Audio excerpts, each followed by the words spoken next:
Juste une pensée dans notre étude des livres Proverbes, chapitre 1.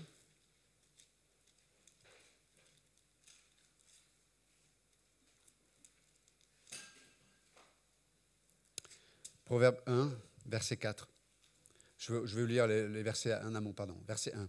Proverbe de Salomon, fils de David, roi d'Israël, pour connaître la sagesse et l'instruction, pour comprendre les paroles de l'intelligence, pour recevoir l'instruction du bon sens, justice, équité et droiture. On s'était arrêté là la semaine dernière. Verset 4. Pour donner aux simples de la prudence, aux jeunes hommes de la connaissance et de la réflexion. Ça tombe bien, je vais rester un peu sur le sujet, mais juste une petite pensée sur, parce qu'on va entendre Pasteur Arnold ce matin, notamment. Le mot hébreu là qui est traduit par au simple, en général dans l'Ancien Testament, ce mot est utilisé de façon négative. C'est-à-dire, littéralement, ça signifie à ceux qui sont ouverts, donc qui n'ont pas de, on va dire, qui sont aisément, on va dire, accessibles à toutes les influences extérieures. C'est ça le mot qui est utilisé. Mais là, dans le contexte des proverbes, il est utilisé de façon positive. C'est-à-dire que Dieu nous demande d'avoir cette attitude-là, cette ouverture-là, de ne pas mettre de barrière, de ne pas mettre de distance entre ce que Dieu dit, ce que Dieu veut nous enseigner, ce que Dieu veut placer dans nos cœurs, dans nos pensées et nous. Et donc là, il dit que tous les proverbes et la sagesse qui en découle est là pour donner aux simples. Et ces simples, ça devrait être vous et moi. On devrait être ouverts. Pour le dire autrement, on devrait avoir une attitude où facilement on se laisse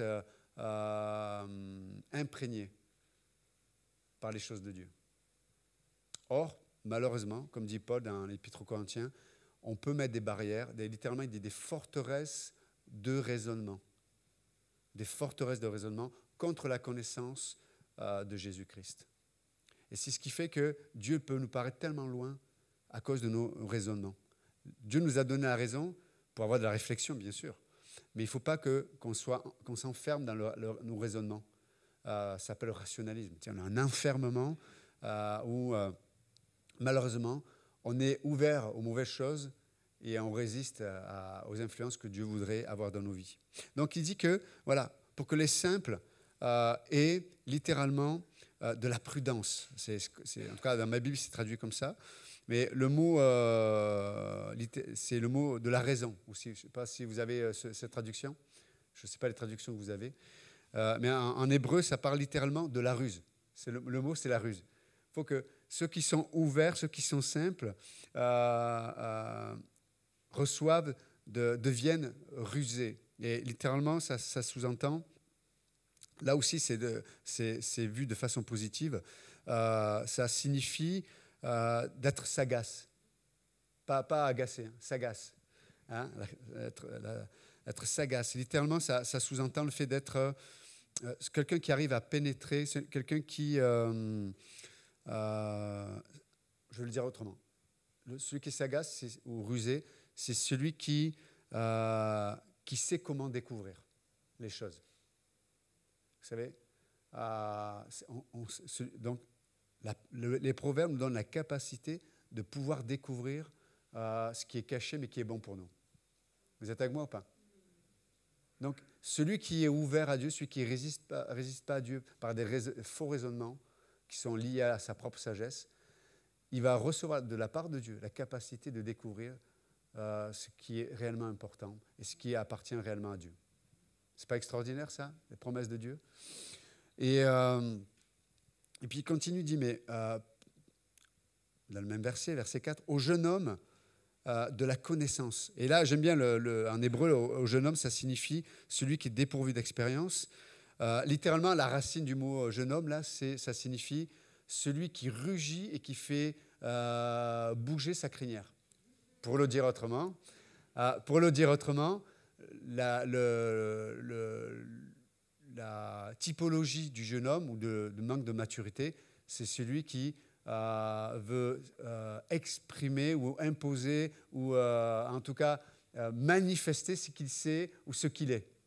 Hein? Donc il veut s'affirmer, pour le dire autrement.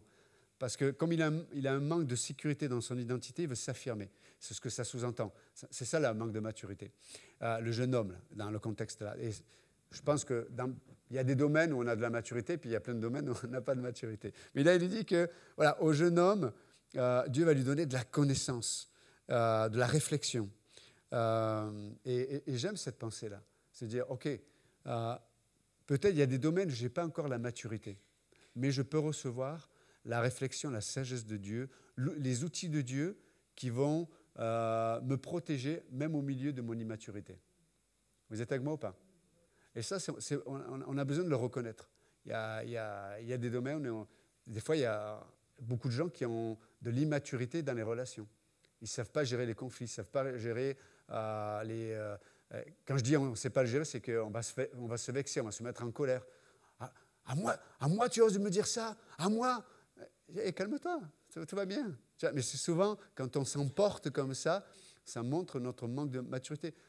Quand on a la maturité, on peut s'asseoir et on va discuter.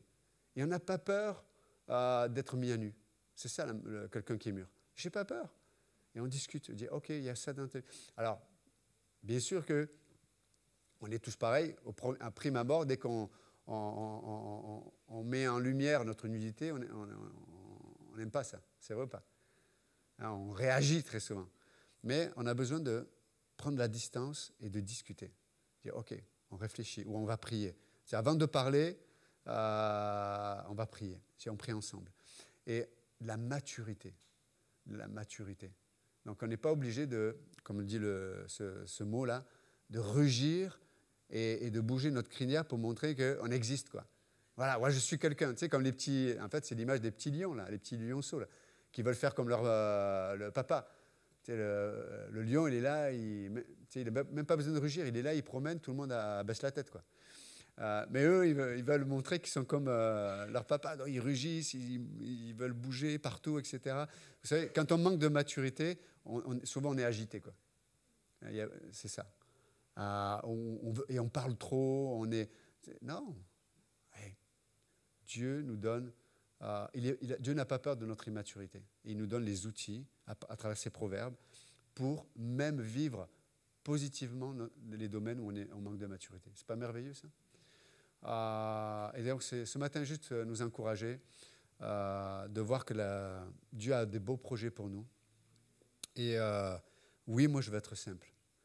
Oui, je veux pas mettre de barrières, je veux pas mettre de complexité ou de technicité ou vous savez, des fois, les domaines où on devrait être simple, on devient scientifique. Et les domaines où on devrait être un peu plus raisonné et dans le bon sens et un peu plus de bon côté de la science, on ne l'est pas, quoi. C'est mystérieux. Hein. C'est un peu l'exemple de...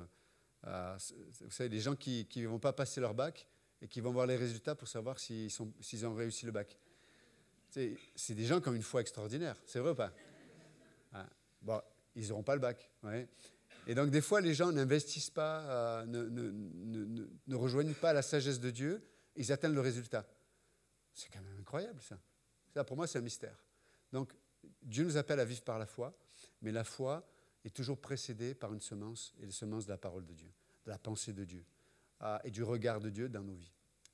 Et là, on pourra aller voir les résultats, voir s'il y a notre nom dessus.